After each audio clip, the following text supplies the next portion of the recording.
Hi, welcome to the course Discovering Computers, Digital Technology, Data and Devices. So in this course, actually, Introduction to Computers and its Uses at East Los Angeles College, we are going to learn a lot about the introductory concepts of computers and how we can utilize a computer for our benefits, for our learning experience, for our professional enrichment, and so on.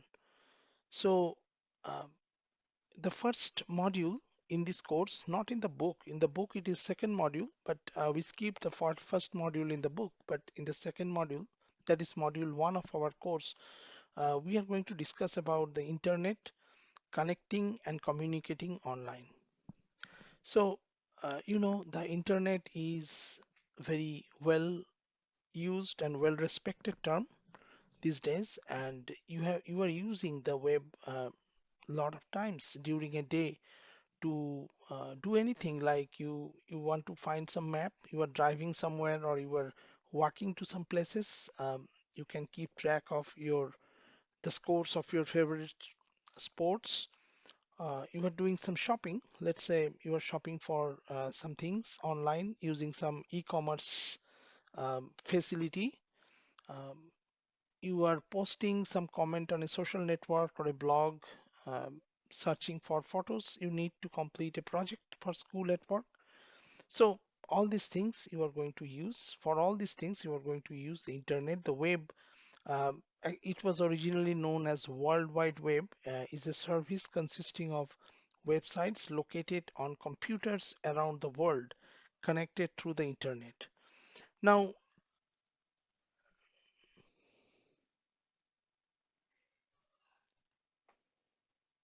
so since the introduction of the web, it has changed a lot, especially the way we access the information, we do the business transactions, and we communicate, right?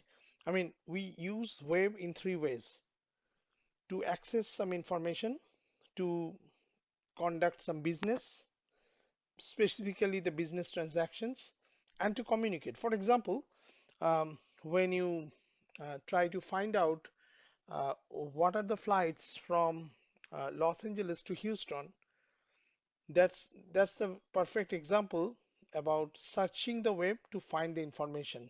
You go to some website or you just do a search on the web, right? You do a Google search. What are my flights possible? And then you go to specific um, information. That's an example of uh, accessing the information.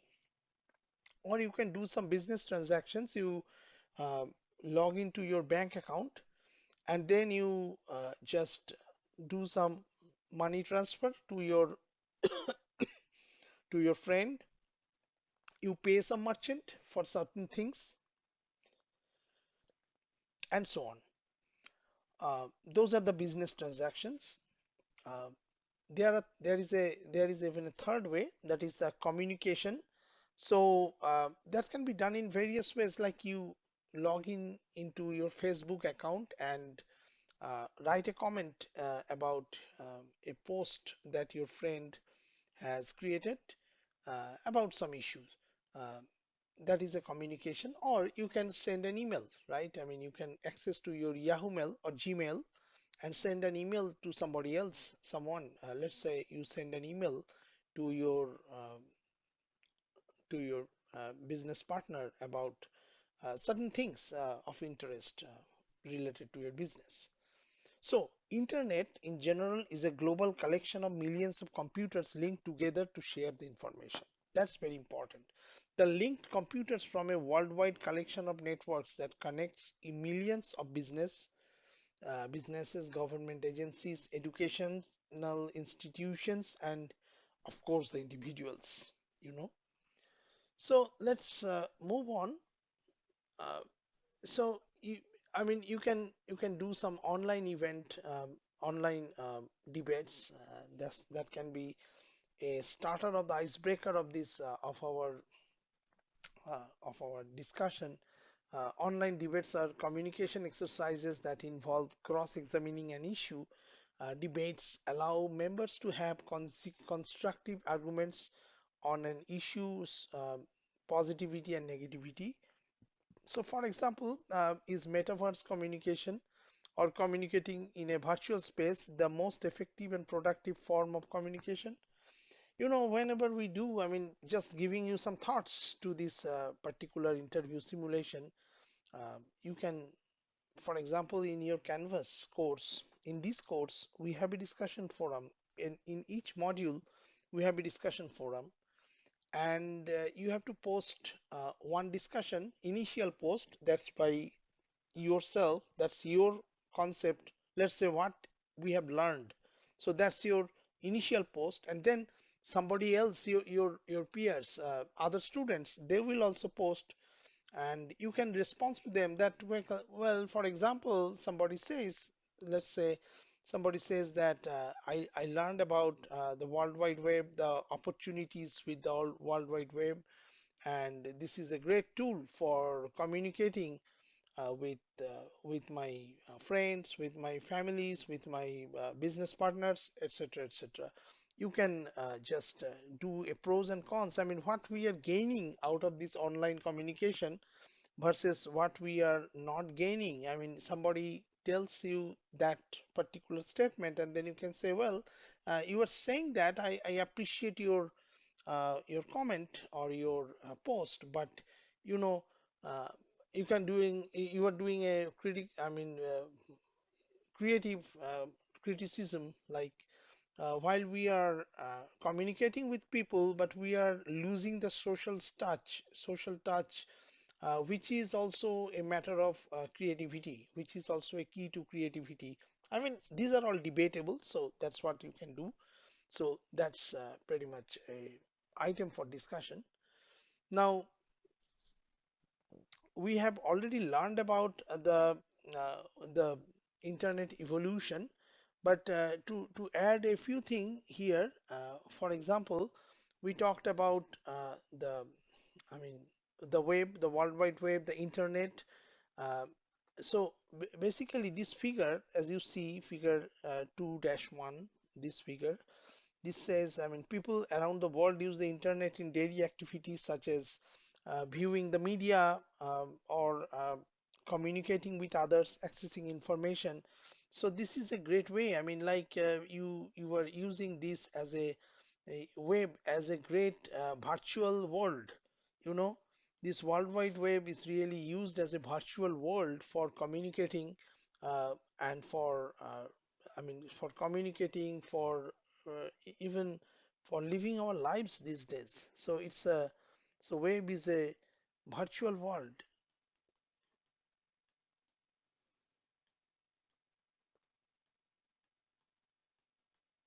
So World Wide Web is really a kind of virtual world. So the internet has its new roots in networking projects started by Pentagon's Advanced Research Project Agency, an agency of the US Department of Defense. ARP's goal was to build a network that enabled scientists in various physical locations to share information. So this was first created out of some scientific needs. Then it can function even if part of the network was disabled or destroyed by a disaster such as a nuclear attack. So now it goes to some security defense mechanism. Now the original ARPANET consisted of four main computers, one each located at the University of California in Los Angeles, not very far from your educational institute, the University of California in Santa Barbara, the Stanford Research Institute, and the University of Utah.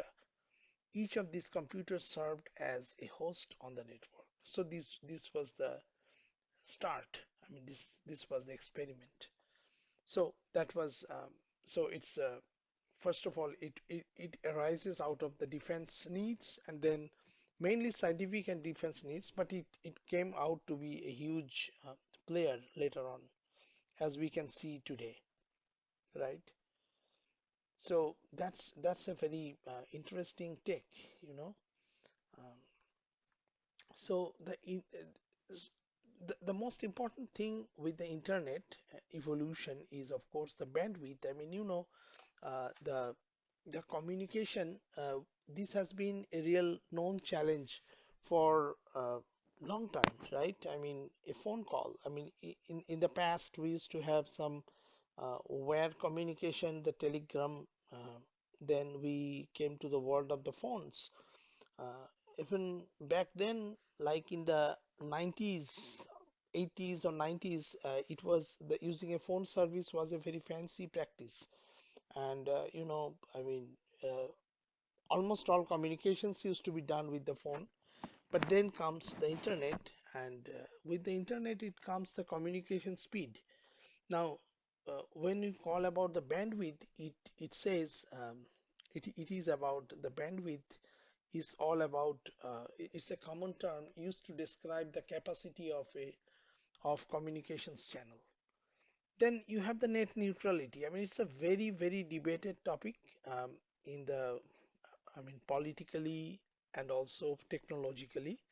This is the concept that one website has the same value or priority as other websites, resulting in equal unrestricted access to each site. You know, there are some known like known attempt to violate the net neutrality. It's a very debated topic, of course.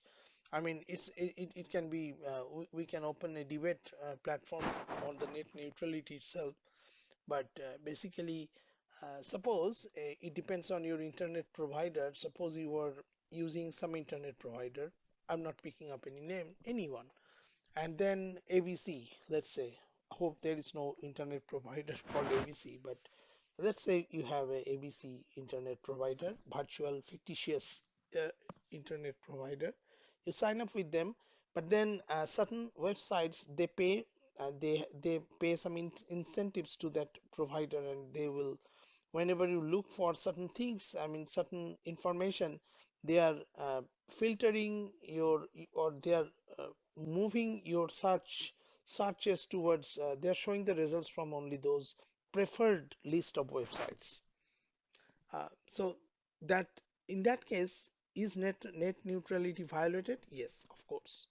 But I mean, had it been very neutral and had it been neutral following some net neutrality, then it would, I mean, all the websites and all the websites based on their search uh, tuning of the search tags, etc., those should be available for review. Now, we talked about internet service provider. So, internet service provider is a uh, it's a company that sells internet access who must provide the same level of service to all websites. You know, that's what I was talking about. So your internet service provider can be, there are a lot of internet service providers in this area. So you can find, I mean, a lot of different AT&T, you can have Comcast, you can have some areas you have uh, the Google Fiber, you can have the spectrum and so on. I mean, there are a lot more, of course. So these are the internet service providers, and then we talked about the net neutrality. So you can see that ARPANET network from it was from 1974. It's all the way back to 1974. So you can see this network all across the US, and it was showing some robust networking. So let's do a knowledge check activity. A company that provides service for accessing the internet is called what? It's a flash quiz in the class. So network service package, it's not like that. I mean, network service seller, I think it is network service provider, right? So this is a flash quiz and answer is internet service provider. Yeah. So now Now comes the usage of World Wide Web.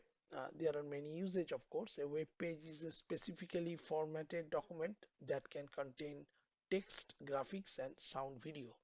So an example of the web page, maybe we are interested in um, doing some like, let's say, I mean, there are multiple websites. I'm just bringing one. Uh, One of my favorite scientific website is from Brookhaven National Laboratory. It's a leading laboratory in the US, located in the East Coast near New York, Long Island. They conduct a lot of uh, experiments in nuclear physics, high energy physics. But this is a website for Brookhaven National Laboratory, and you can see as you scroll down, there are multiple links associated with that. So basically, this is like a virtual location of Brookhaven National Lab. You visit the lab and you go to different areas. Now here, instead of going to different buildings, you are going to different links, and there you can find a lot of information for this. So that's a quick example. Now, the web pages are either static or dynamic. So can you tell me the page that I just shared, is it a static page or dynamic page? This one? So let's see what is static and what is dynamic, then we will find the answer. So, the static web page is like you see the same content each time. The dynamic web page, by contrast, the content of the web page is regenerated each time you display it. Dynamic web pages may contain customized content such as current date, time of the day, desired stock codes, weather for a region, ticket availability for the flight, and so on. So if we go to Brookhaven National Laboratory page, is it a static or dynamic page? So basically you can see that these things, I mean, these links, you can see the upcoming conferences. So tomorrow, let's say after Wednesday, this conference won't be upcoming anymore. So that means they will update this information. There will be some process that will update this information. That makes it a dynamic web page in contrast with static web page. And these days, actually, static web pages are not that much abundant. I mean, in the past, I mean, whenever the internet started, most of the pages were static. It was at that time it was very interesting, but now it's no longer the situation, because you can see even with time the research themes may change. You never know. Like if I looked at it like 10 years earlier, artificial intelligence was not there at all. Now we can see it here. So here comes the opportunities. So opportunities and the dynamicity. So inside the web page, you have the hyperlinks, right? I mean, it is often shortened to links. There are words or graphics you can click to display web page or other resources on the internet. So here in the Brookhaven National Laboratory web page, you can see that uh, this is a hyperlink. I mean, in the media advisory, whatever they're saying, here, this is essentially hyperlink, because you can see a pop-up below here in this area. So it is linked to a news item. So if you click that, then that specific news item displays. And within this news item also there can be more hyperlinks, like this one, American Physical Society. So you will find more. Inside here you will have more, I mean, hyperlinks. So that's it. So this is basically what we mean by hyperlinks. Okay. So anytime you have a question, don't feel shy to post a question.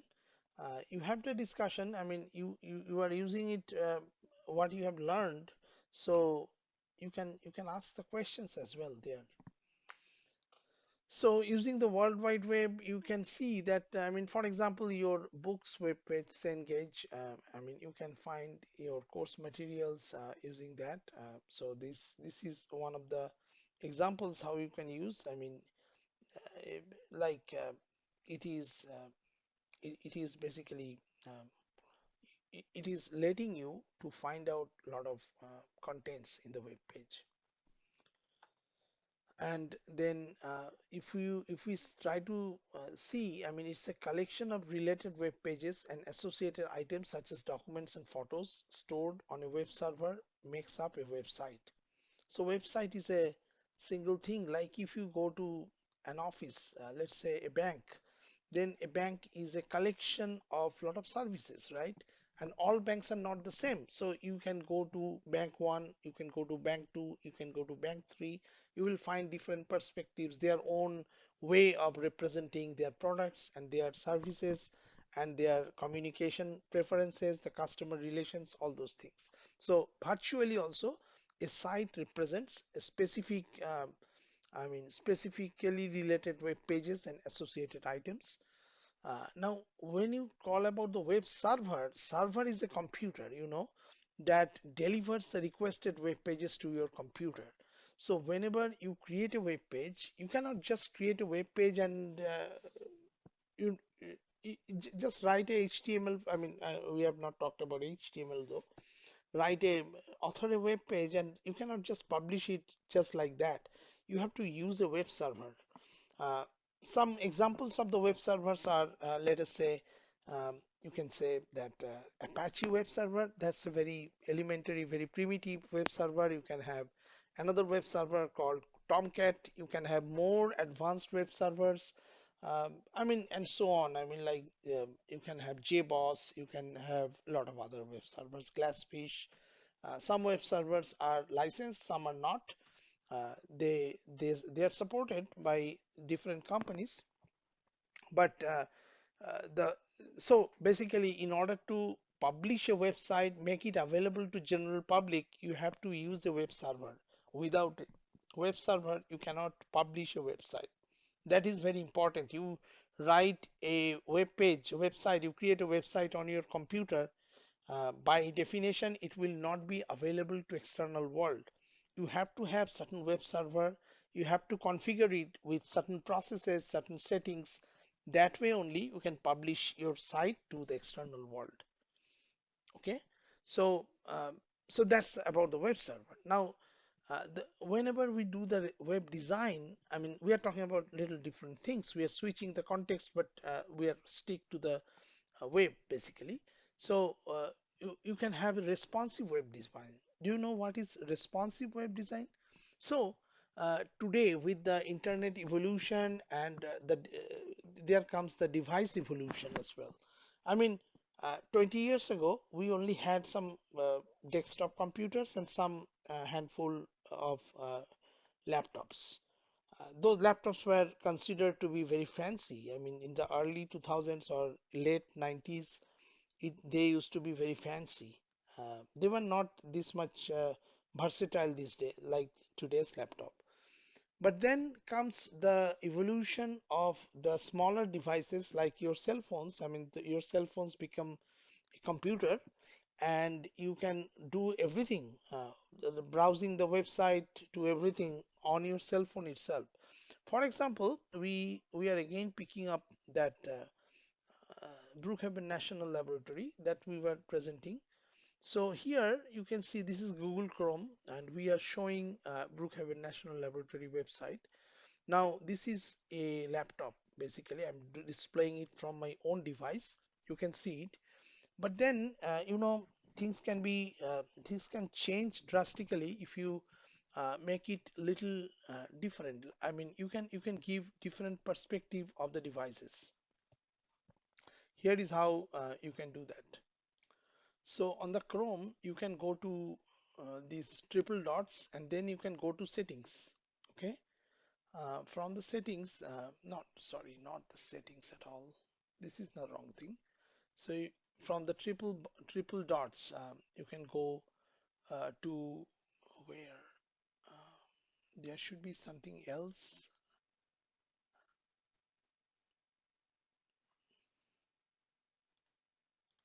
Oh yeah, th that's more tools. Go to the more tools. So from triple dots, you can go to the more tools, and at the bottom you can see the developer tools. So from there, you can have a button called toggle device toolbar. So if you just click on that, you can see here This website, if you look in a in a device of this many pixels, 400 by 832 pixels, then it should look like that. If you rotate it, it will be like that. It's just like your cell phone, right? So then also you can go to, let's say, iPhone 12, iPhone 14 Pro Max. So it will look like this. So this is an example of responsive website. The If you just toggle it to the laptop, it looks like this. Then it is also, I mean, you can also, you are all this website is can be displayed in different devices with equal information, no distortion, no loss of any information, but their look and feels a little bit different, but they are very organized. So you have that. I mean, if you have Samsung Galaxy, for example, it will look like this. So you can, again, you can scroll down, scroll up to find more in for all the information. So if you have different like if you have, for example, Surface Pro, I mean, that's Microsoft product, it will look like little different. It's a tablet, so it will look like that, and you can always do it rotate. I mean, like horizontal, vertical, whatever orientation you want it to be. So those are the different I mean, website. I mean, different way of showing the web pages. So what we learned. So let's say iPad Air. If you do that, so this is the iPad. Basically, this is the display you expect to see from it from the iPad. But then if you just lay it horizontal, it should look like this. This is the size, typical pixel settings of the iPad.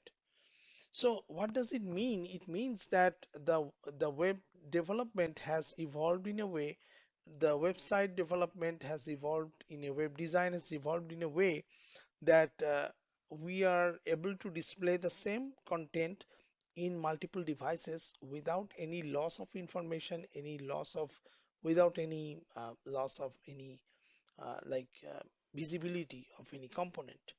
So, for web design, we use mostly hypertext markup language or HTML. What is the full name of HTML? It is hypertext markup language. Uh, this is a set of codes that developers use to specify the headings, paragraph, images, links, and other content elements that a web page contains. So, HTML is one of the core technologies for developing web pages along with cascaded cascading style sheets, the CSS. So, CSS gives you the look and feel. I mean, it's the same web page. You can change the CSS, it will look like different web page. Same web page can have different themes. That all everything is the CSS. Let's try to see if we can find some example to show you. So here comes one example. I mean, this is a Prime Faces is a software basically. It's a software library for facilitating certain user interface designs. So it's a very composite library. So if you look at the themes, so basically the same thing will be displayed with different styles. So let's say if we go to here, I mean, there are three, the Saga Vela, for example, then it is different, right? I mean, the look and feel becomes different. If you go to Aria, it will um, not much different from here. But let's say if we do it different, I mean, different theme, you see different look and feel. So, so that's pretty much your so amber. So this one is like that. So basically what I'm showing here is that they change the CSS, the style sheets, and the themes become different. So CSS gives you styles on your website, and then you have the HTML code. I mean, the HTML code has some standard process. There is you will learn how to develop a HTML code from the scratch, but basically HTML code has certain mechanism to be created. Um, so so basically this you can find a lot of information about HTML code in the website. I mean, simple website called W3 Schools, for example. So you can see how do you do the HTML development.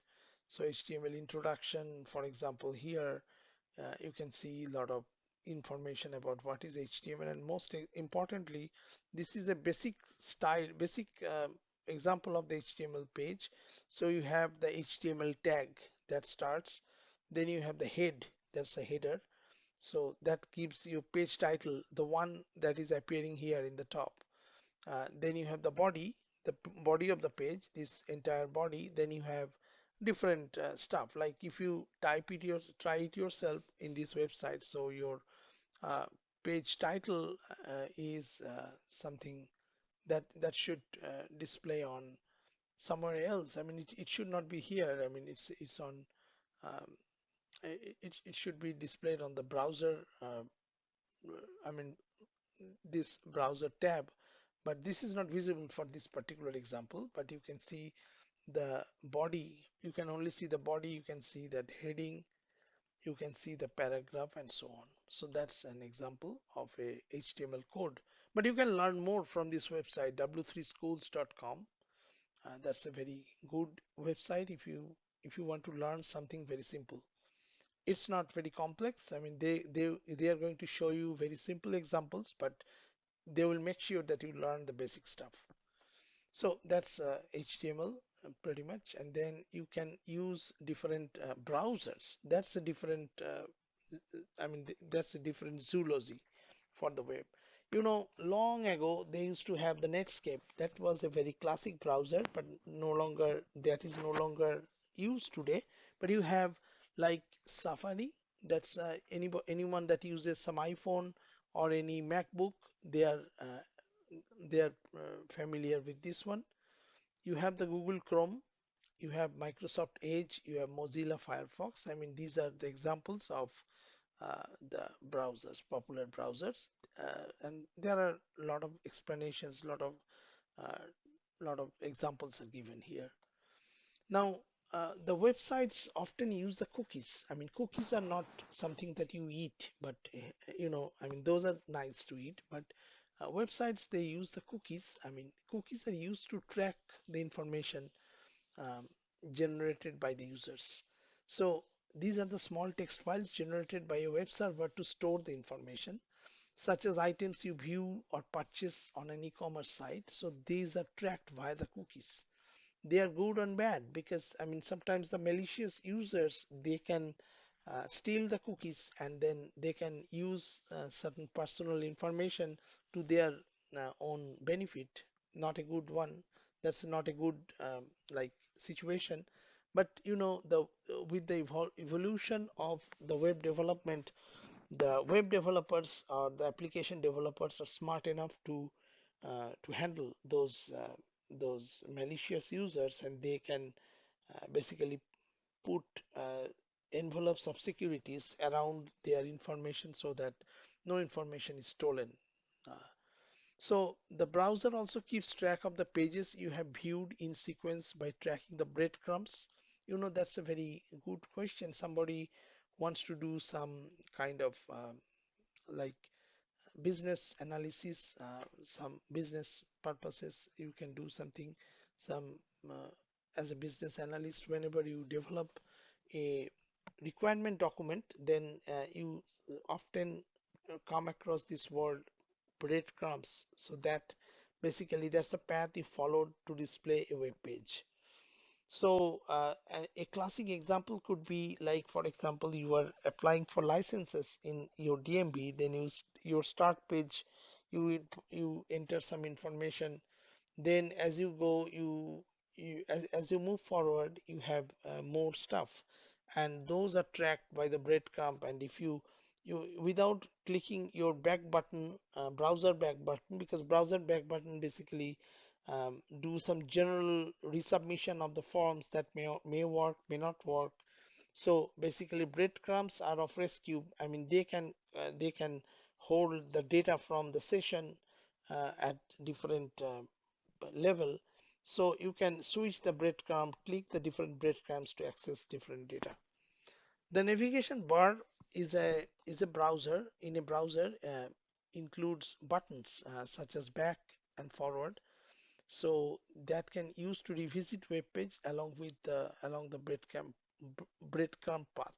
But those are very specific examples.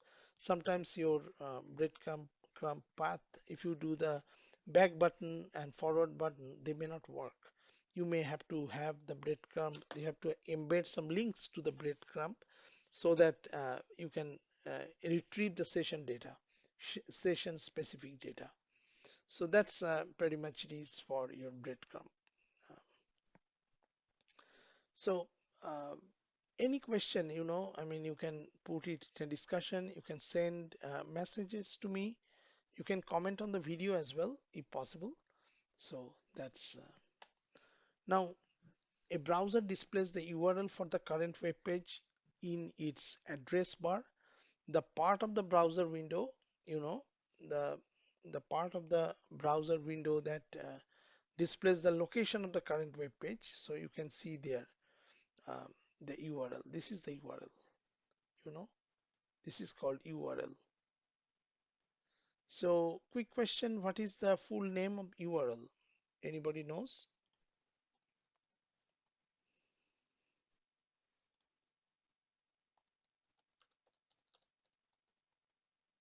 So URL stands for Uniform Resource Locator. So it's a standard. It's a standard in the web. World Wide Web, URL is a standard. I mean, your URL address has to form certain convention. So you have this method, this HTTP versus HTTPS. Then you have the domain information. Then you have the path information. So that is pretty much your URL. So Uniform Resource Locator is the full name for the URL. Let's write it down somewhere. So Uniform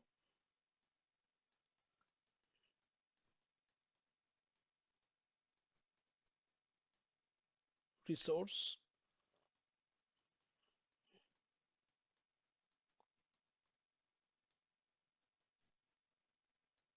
Locator.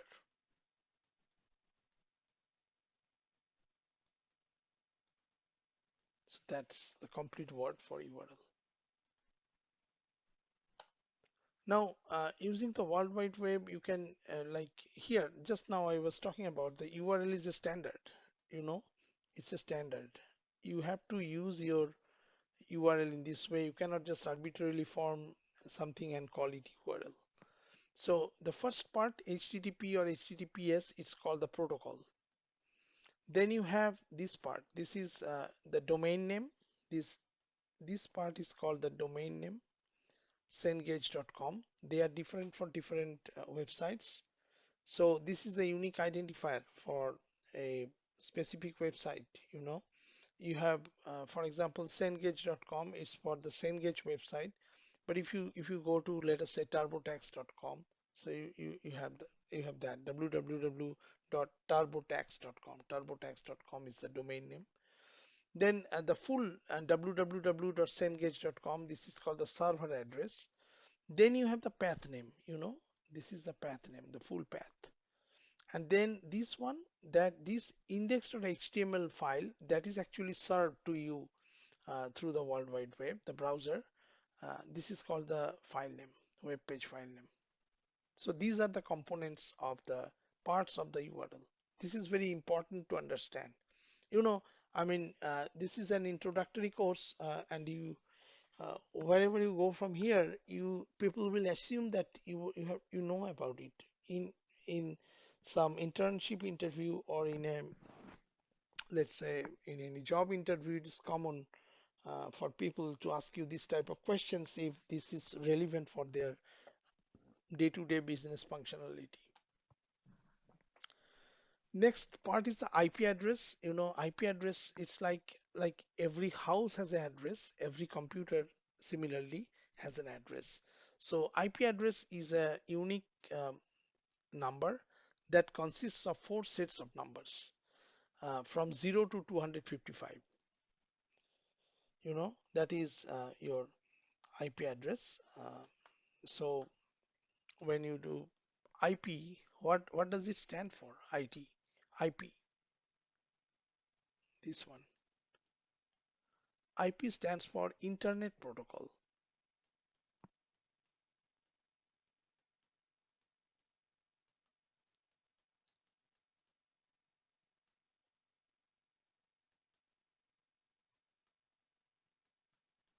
Okay, so IP address is a unique number. Of course, it has to be unique number for each computer. No two houses can have the same number, right? Similarly, no two computers can have the same IP address. And there are four sets of numbers from 0 to 255 separated by periods, dots. Like this is an example of the IP address. The internet uses two IP addressing schemes. Number one is IPv4 and IPv6.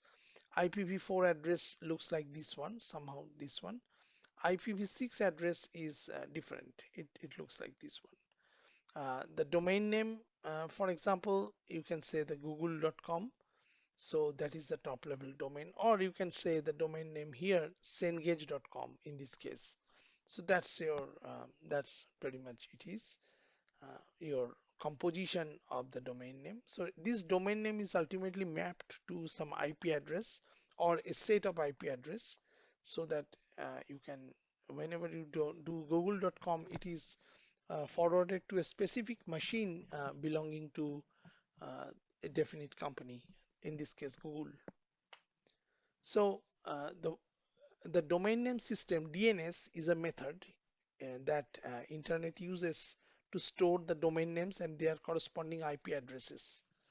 When you enter a domain name google.com in a browser, a DNS server translates the domain name to its associated IP address so that the request can be routed to the correct computer. Now, you can have multiple computers replicating the same data set. I mean, that's what they do whenever you do some cloud computing or some cluster computing.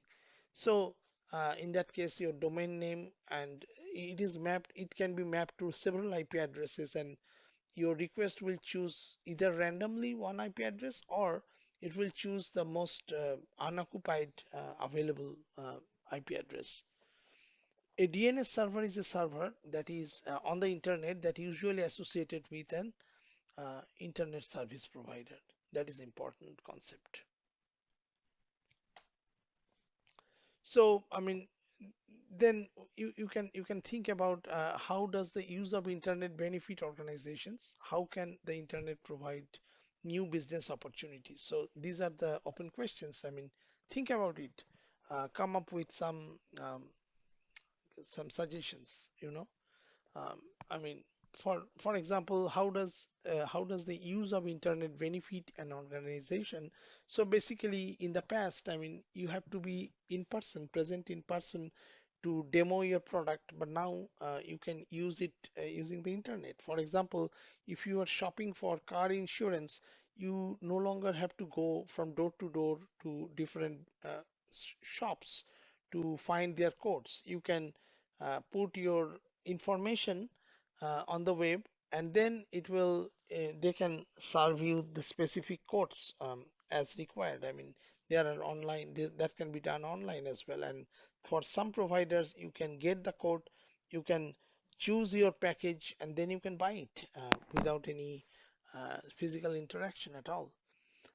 Now, how can the internet provide new business opportunities? So here comes the new business opportunities. Like, for example, you go to some allstate.com, that's a specific insurance company. There are many others as well, as good as allstate.com. So you go there and get a quote, but then there can be new business that you will see frequently that a third party agent, they will get your information and then they will find for them by themselves different solutions given by different insurance providers based on their partnership with them, and that way they can act as a um, just as a router to different other vendors, insurance providers, and you can get the best quote out of them. So that's an added business opportunities, right? I mean, in the travel industry, you see that Expedia, you see that there are many travel websites, Priceline, Expedia, Kayak. I mean, they are all kind of um, like router kind of thing. They consolidate information from multiple travel partners for them. Let's say uh, different airlines, different hotels, different car rental companies, and then they give they can show some promotional prices and at the same place so that the consumers, us, we can choose, pick and choose. I mean, sometimes you will find they offer especially good benefits compared to the vendors themselves. So those are the new business opportunities and using the internet. Now, how to connect to the internet? You know, the hotspot, you are mostly familiar with this, I guess. I mean, it's a wireless network device that provides internet connection to mobile computers and devices.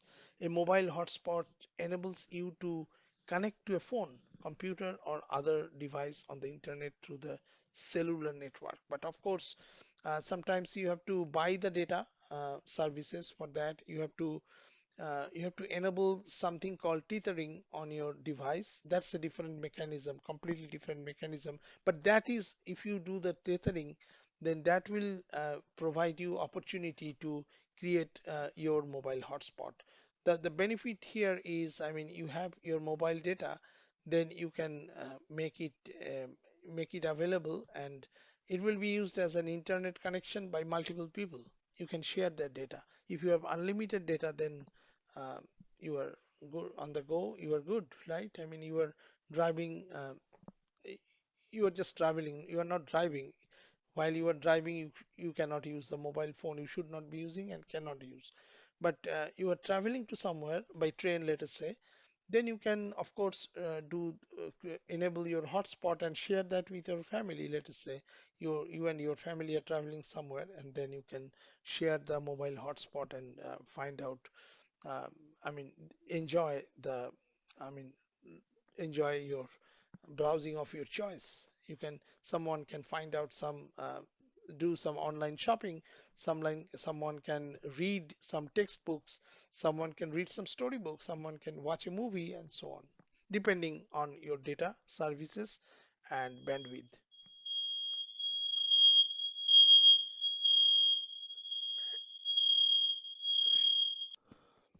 So, next part is different types of, you can have different types of cellular networks like fourth generation or 4G, fifth generation or 5G. I mean, there are conceptions around that. The fourth generation cellular network can provide internet services in most locations where cellular service is offered. You know, there are still 3G networks as well, third generation. There can be 5G network that provides higher speed data transmission, making them more appealing to those requiring access to high bandwidth content. So, how a cellular network might work, that is a very important concept. Let's go through that. This diagram illustrates it very briefly and with a very nice explanation. So, what we see here is a working of a cellular network. I mean, you can see the three hexagon shaped figures that represent cell is displayed, you know. So then you a car moving through the road here. So these are the cell. A car moving through the road um, is displayed and labeled calling party in auto. See here, calling party in auto. A mobile phone is enlarged and displayed above the car. In fact, you can see there, here in the top.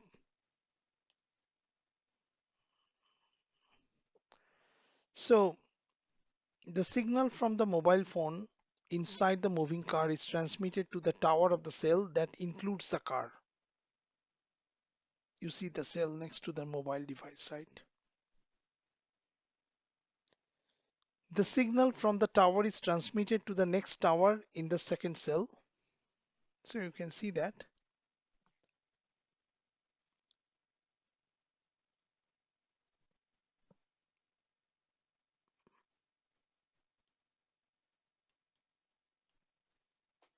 Okay. A mobile telephone switching office is located on the front left of a base station is located above it. This is, you can see the base station, right? It's clearly labeled here. Now, the base station receives the signal from the towers in different cells. The mobile telephone switching office is connected to the public switch telephone network on the right through the cable, right?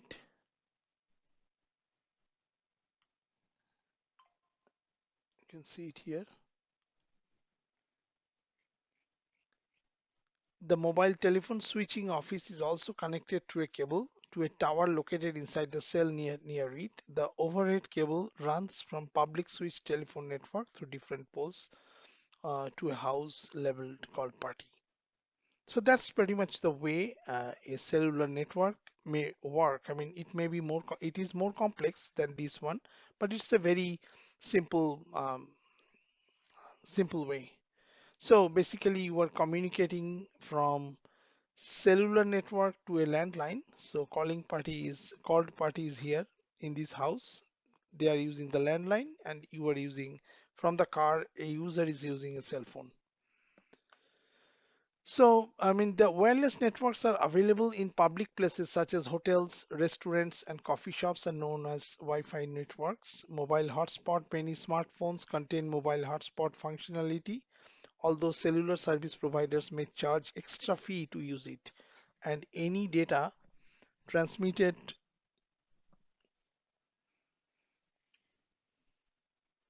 any data transmitted or received through the hotspot will be added to your overall data usage.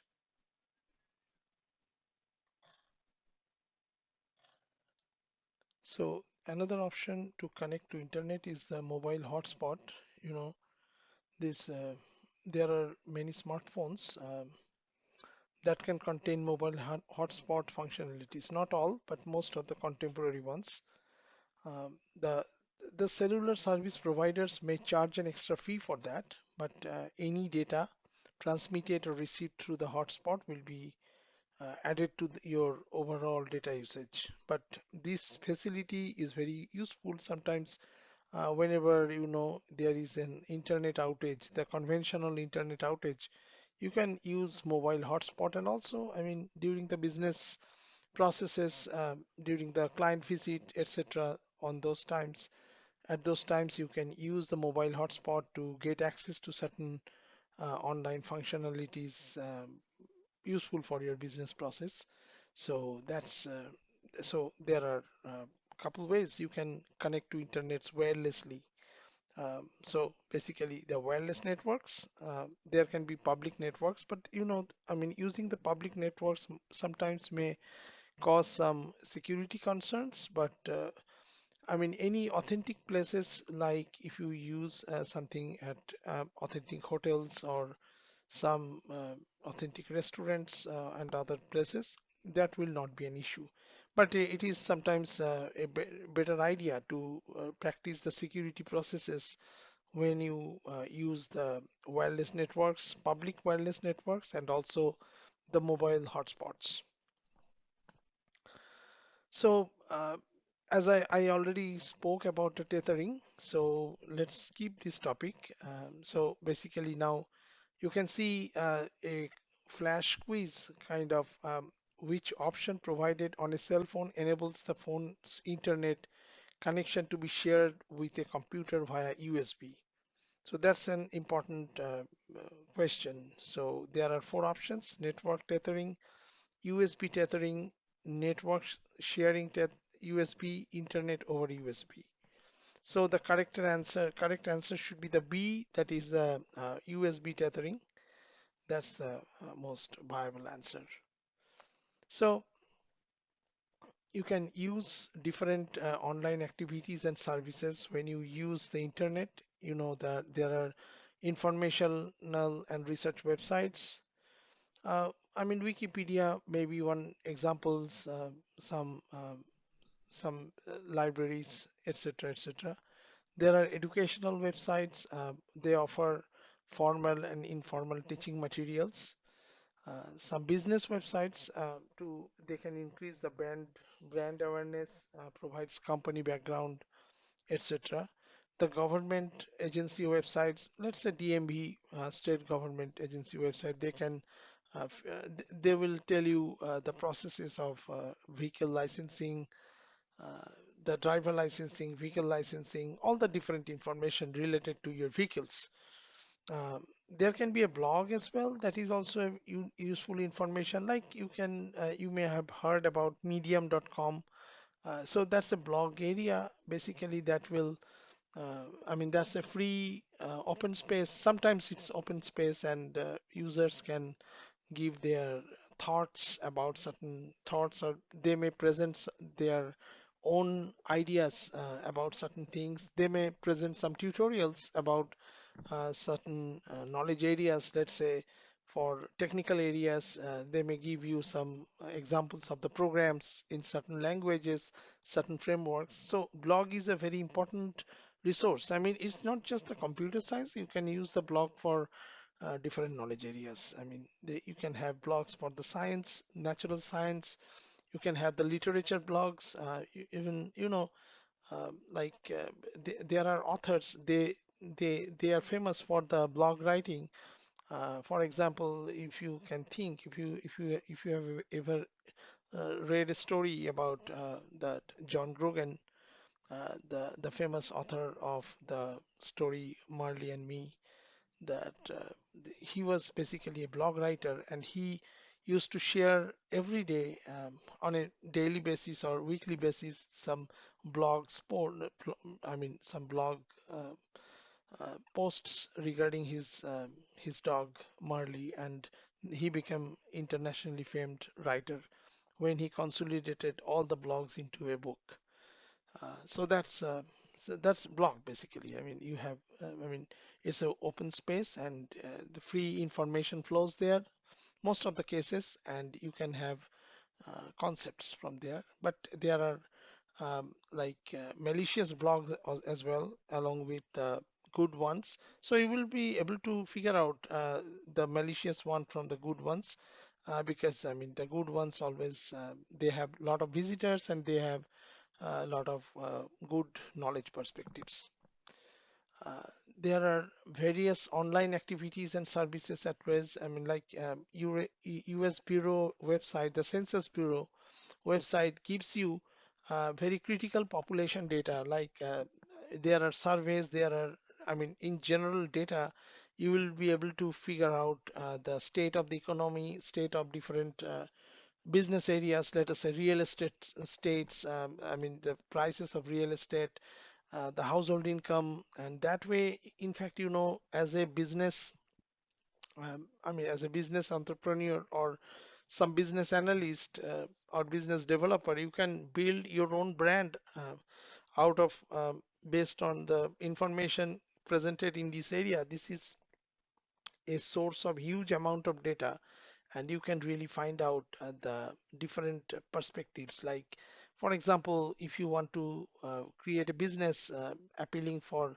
specific ethnicity of the people, you can find which areas are densely populated with certain ethnicity of people, so you can promote your business idea around those areas. So that's an example. There are health and fitness websites. They are very useful, in fact, there are a lot of, like, for example, health websites. If you think about it, Mayo Clinic gives you very critical, very good health information about different diseases and how to treat them, or how to, in general, pursue a healthy lifestyle, things like that. There are scientific websites, there are like NASA, for example, or the Brookhaven National Lab that I just showed you in the beginning of this class. Uh, So there are entertainment websites. Let's say Netflix is a, of course, it's a paid website, but you can watch movies in that website. A lot of good entertainments you can find from Netflix. There are Amazon Prime, there are Hulu, there is Hulu. I mean, there are a lot of entertainment websites. The music websites are there as well. So you will find a lot of videos, musical resources. That is not only just good for being entertained, also sometimes it is good for, uh, I mean, good for learning music, sometimes learning music, acting, all those entertainment areas. So there are the bookmarking sites is a bookmarking. You can bookmark the site in a website. That means you can you are basically save it to a place so that you can um, so you are organizing that website in a place on your browser so that you can access it whenever you want. Sometimes, we bookmark the pages that we use very frequently. For instance, I can show you. Let's say this. If you look at my bookmarks, I have created, for example, what is that? Good example. So let's say I have. I mean, if you want to use the chef, that is a uh, just a second. So, for example, YouTube has very good tutorial about the chef. Chef is a DevOps tool. It's an application tool that is used for deploying application into the cloud systems. So this is a very useful, very useful tutorial. So I have bookmarked it because I found it very useful, and during my work, sometimes I use frequently this shape tutorial. So that's an important usage of the bookmark.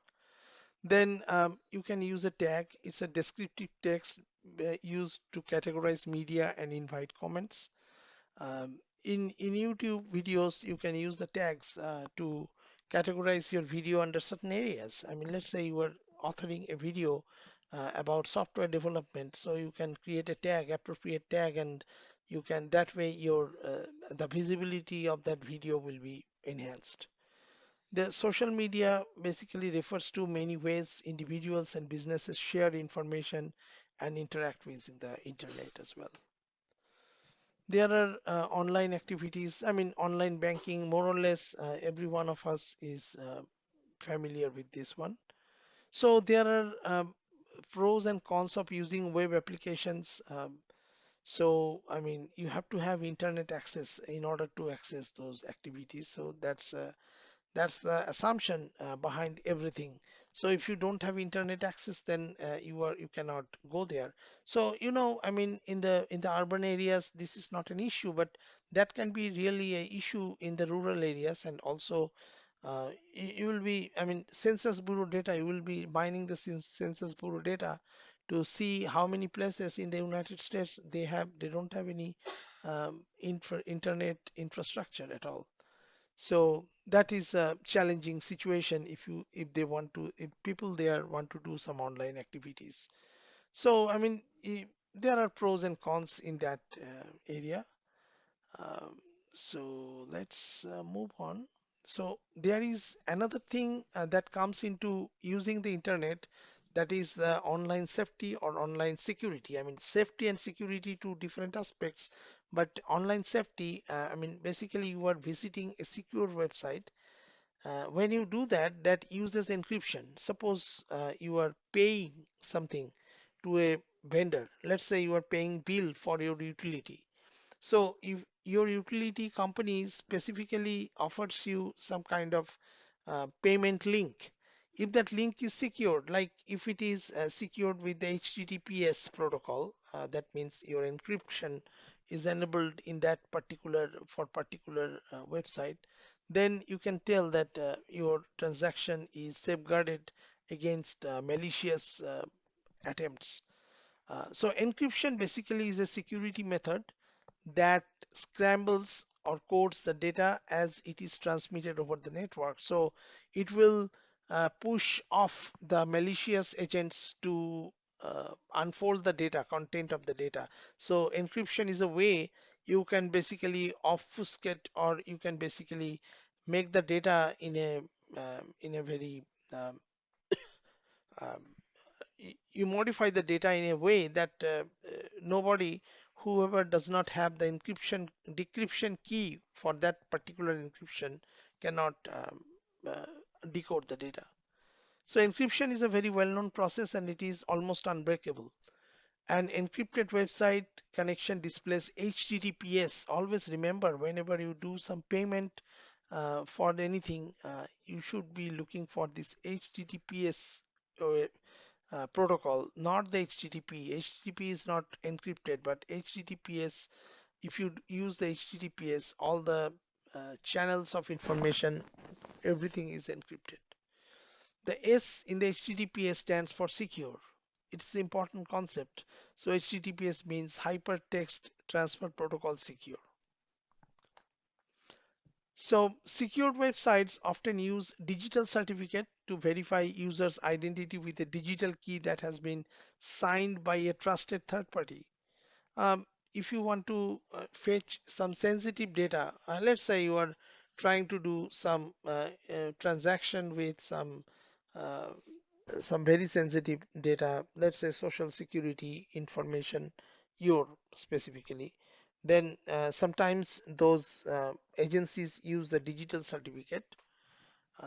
So that's a way. I mean, if they may not use, they use something else, maybe using something else, but that's an example of securing your identity. And then there are considerations for online safety, namely verify the website is safe. First of all, turn off location sharing, that is important. You can clear your browser history, never store any password, use a phishing filter. You can enable a pop-up or pop under blocker, uh, or use a private browsing and use a proxy server. So when you communicate online, there can be multiple channels, like you can use the emails. I mean, that's a very well-known process. The internet messaging service, I mean, which occur in real time, they are communication services that notifies you when one or more of your established contacts are online. That allows you to exchange messages or files or join a private chat room with them. Zoom can be you can use Zoom to some extent as the internet messaging service. Sometimes you can use the Skype, that is also important one. The Microsoft Teams, that's an online messaging service. You can use all the business. Usually, this is very popular these days. People can use multiple communications within the business framework using the Microsoft team, and so on. You know, you can communicate online. Most messaging application uses the following features. Number one, text messaging, multimedia messaging, voice to text, online discussion. So, like for example, Microsoft Team, they use many of these, most of these services. Um, so you can use the social networks. I mean, there are types of social network, like there can be social networking, lets you share ideas, opinions, photos, videos, websites. It includes personal business networking, chat, video chat, and video conferencing, etc. Facebook, LinkedIn, Instagram, Snapchat, Microsoft Skype, Google Hangouts, they are examples. You can use the blogging and microblogging websites. I mean, they allow you to create an update, an online journal that you will share with readers. You can use the personal journal, expert advice, information on special areas of interest. Um, Example is to Twitter, a blogger, WordPress, Tumblr, Pinterest, etc. Media sharing and content sharing. I mean, you can view and distribute pictures, videos, and audio files. You can include photo and video sharing, podcasting, news sites, online learning, and distance learning. Uh, you have example like YouTube, Break, Dailymotion, Flickr, Photo Bucket, Picasa, etc. Um, I mean, there are collaborative projects, that read, add, and discuss articles about topics of interest, online encyclopedia, wikis, those are the examples. The social curation, bookmarking, and social news, like Reddit, Delicious, Dig, they are example. File sharing, Dropbox, Google Drive, those are example for file sharing. So privacy and security are the topmost concerns when using the online social networks. So you should follow certain cautious steps like register with caution, manage your profile, regularly alter your password, change your password, choose friends carefully. Don't be friend with someone you do not know. That's a good example. You can limit number of friends so that you can monitor, you can manage them. One of your friends account is hacked, so then you can monitor that situation, and if necessary you can block them if their account is hacked. You can divulge only relevant information, and be leery of urgent requests for help. That is very important. um, Information literacy standards and web searches.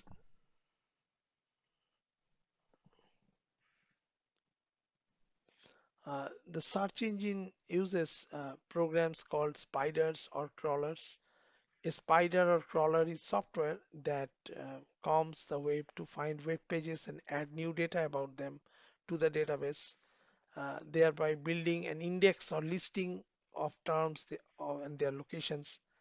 Now, the query is a search term entered into search engine on the web to obtain the results. A search tool finds online information based on criteria you specify your selections you make.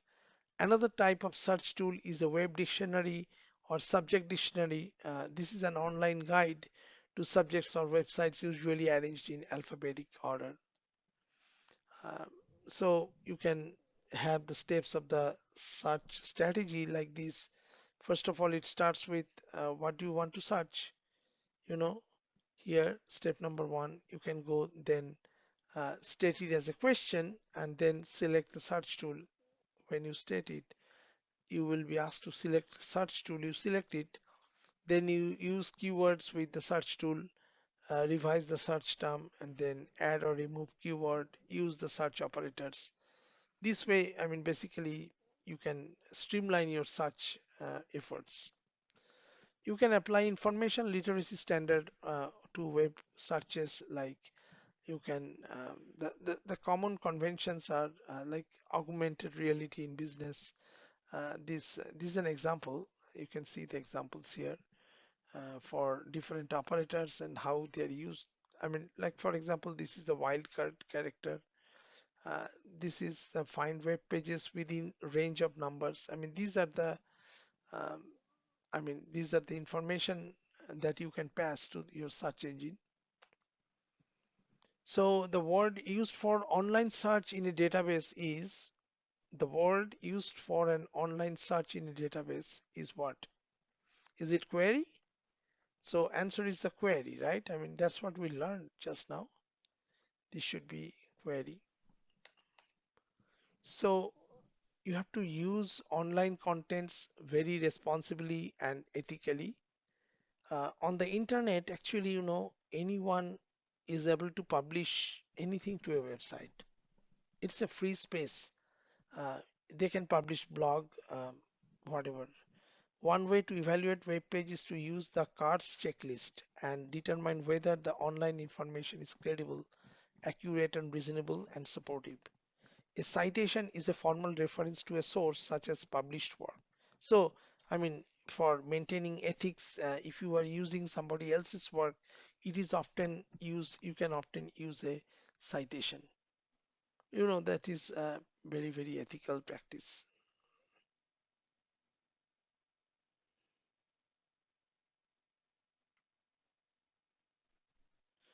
So you might ask question like, what does it mean when we say the CARS checklist? What is this? I mean, CARS is a abbreviation, stands for credibility, accuracy, reasonableness, and support. I mean, this checklist is designed to assist researchers in evaluating information sources. Few sources will meet every single criteria on this list, but if you learn to apply this criteria, you will be better able to separate high quality information from the poor quality information, you know. So there are like indicator of credibility is, and for example, if you want to find out the credibility, how do you know that this information is credible? So indicators of credibility is author's credential, their training and education in a field relevant to the information, evidence of quality control. Um, I mean, if you look at the IBM website, for example, there is a lot of knowledge sharing happens on IBM website or Oracle website, and you will find there that those informations are regularly maintained, last updated by, I mean, those things. So that those are good thing. I mean, there are indicators of possible lack of credibility. For example, if something is posted anonymously, a lack of quality control, the poor visual presentation of information, the bad grammar, misspelled words, I mean, those are not good thing. Accuracy, indicator of accuracy is timeliness. This is measured how up to date information it is. The comprehensiveness, the ideal article or website presents a thorough discussion of the subject, uh, opposed to only touching base on the highlights. There are lack of bias. I mean, you should not, I mean, if a particular article shows certain bias, sometimes, some articles are targeted for advertising something, so those are not very accurate sometimes, most of the cases. So those, I mean, the reasonableness, same thing applies to the reasonableness and also the supports. So those are important considerations about the CARS checklist.